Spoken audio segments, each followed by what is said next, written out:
جی السلام علیکم۔ اسکول ویسے تو خاموش ہوتے ہیں، لیکن آج میں آپ کو ایک ایسے اسکول کے بارے میں بتانے جا رہا ہوں جو سب اسکول سے بے حد عجیب تھا۔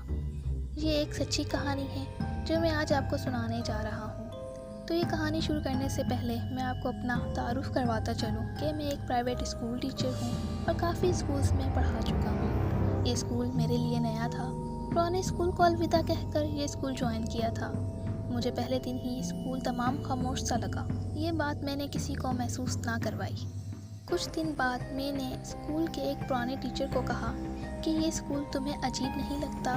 اس نے مسکرا کر کہا، صرف لگتا نہیں، یہ ہے بھی عجیب۔ اس نے پھر مجھے ایک جو واقعہ سنایا، میں آج آپ کو وہ واقعہ سنانے جا رہا ہوں۔ یہ اسکول ایک تمام خوبصورت اسکول تھا جو کہ نرسری سے لے کر 8ویں جماعت تک کا تھا۔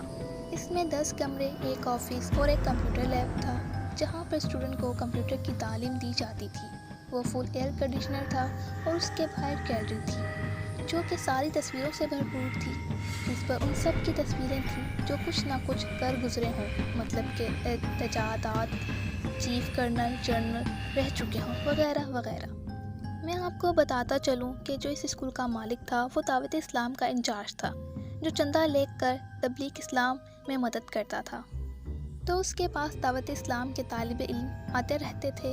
ایک مرتبہ ان کے پاس ایک طالب علم تبلیغ کے حوالے سے آیا جس کو واپس جانے میں دیر ہو گئی، تو اسکول کے مالک نے کہا اس کو، آپ آج یہیں رک جائیں اور صبح ہوتے ہی واپسی چلے جائیے گا۔ اس نے ہاں کر دی اور اسکول میں آیا۔ ویسے شام ہو گئی تھی اور رات ہونے والی تھی، تو سب اس کے ساتھ تھے۔ گرمیوں کا موسم تھا اور ہمارے شہر میں رات 12 بجے بجلی آتی ہے، تو سب اس کا انتظار کر رہے تھے تو ہم گھر جائیں اور طالب علم کو اس کے کمرے کا AC آن کر دیں تاکہ وہ آرام سے سو سکے۔ جیسے ہی ہم اس طالب علم کو رات 12 بجے اس کو کھانا وغیرہ، بستر وغیرہ دیکھ کر اسکول میں چھوڑ کر اپنے گھر کو چل دیے۔ ہمارا اسکول سے گھر تھوڑی ہی دور پر واقع تھا۔ ہم اس کو کہہ کر گئے تھے، اگر آپ کو کسی بھی چیز کی ضرورت ہو تو آپ ہمیں کال کر دیجیے گا۔ یہ کہہ کر ہم اس گھر کی طرف روانہ ہو گئے۔ جب ہم اسکول صبح واپسی آئے تو ہم کیا دیکھتے ہیں کہ وہ طالب علم اس کمرے میں ایک کونے میں ڈر کے مارے کانپ رہا تھا۔ ہم نے حالات معلوم کیے تو اس نے بتایا، جیسے ہی آپ لوگ اسکول سے گئے تو میں سونے کا سوچ رہا تھا کیونکہ فجر میں اٹھنا تھا اور نماز پڑھنی تھی، اسی لیے بستر پر لیٹ کر سونے کی تیاری کر رہا تھا۔ تو اچانک اسکول کا مین گیٹ کا دروازہ بجا اور میں دروازے پر گیا۔ جب دروازہ کھولا تو باہر کوئی نہ تھا، تو میں واپسی کمرے میں آ کر سو گیا۔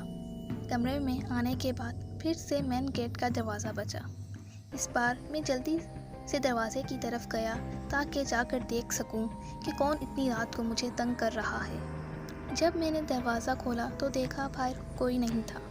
میں تھوڑا گھبرا گیا، لیکن پھر بھی دل میں خیال آیا شاید وہم ہوگا، اور پھر کمرے میں آ کر بستر پر لیٹ گیا۔ اس بار پھر دروازہ بجنے کی آواز آئی، پر اس بار نہ کہ مین گیٹ کا دروازہ بجا اور نہ ہی کسی اور کمرے کا۔ اس بار ڈائریکٹ میرے ہی کمرے کا دروازہ بجا، تو میرے رونگٹے کھڑے ہو گئے کیونکہ اس اسکول میں میرے علاوہ تو کوئی نہیں ہے۔ میں نے دل میں سوچا، میرے علاوہ اس اسکول میں تو کوئی نہیں ہے تو دروازہ کون بجا سکتا ہے؟ یہ سوچ کر میرے دل کی دھڑکنیں تیز ہو گئی اور میں نے دل میں ہی ورد کرنا شروع کر دیا۔ کانپتے ہوئے دروازہ کھولا تو کیا دیکھتا ہوں کہ گیلری پر جتنی بھی تصویریں تھیں ان میں جو دنیا سے جا چکے لوگ تھے میرے سامنے زندہ کھڑے تھے، اور وہ مجھے کہہ رہے تھے، باہر نکلو، تم سے بات کرنی ہے۔ میں نے جلدی سے دروازے کا لاک کر دیا اور دروازہ بند کر کے روم میں بیٹھ گیا۔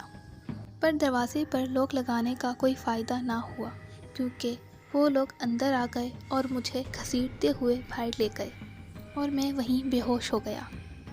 جب میں ہوش میں آیا تو پھر کوئی بھی دکھائی نہ دیا۔ میں نے اپنا موبائل بے حد تلاش کیا لیکن نہ ملا۔ جب صبح ہوئی، سورج طلوع ہوا، باہر گیا، صحن میں گرا ہوا ملا۔ مجھے اس قدر خوف طاری تھا کہ پوری رات ایک کونے میں بیٹھ کر گزار دی اور وہاں سے ہلنے تک کی ہمت نہ تھی، اور اب بس یہ انتظار تھا کہ کب صبح ہو اور کب میں اسکول سے نکلوں۔ اس کے بعد کبھی کسی کو اس اسکول میں رات کو اکیلے نہ چھوڑا گیا۔ امید کرتا ہوں یہ کہانی آپ کو بے حد پسند آئی ہوگی۔ اپنے رائے سے ہمیں آگاہ کریں اور ملتے ہیں پھر مزید ایسی ہی سچی کہانیوں کے ساتھ۔ تب تک کے لیے اللہ حافظ۔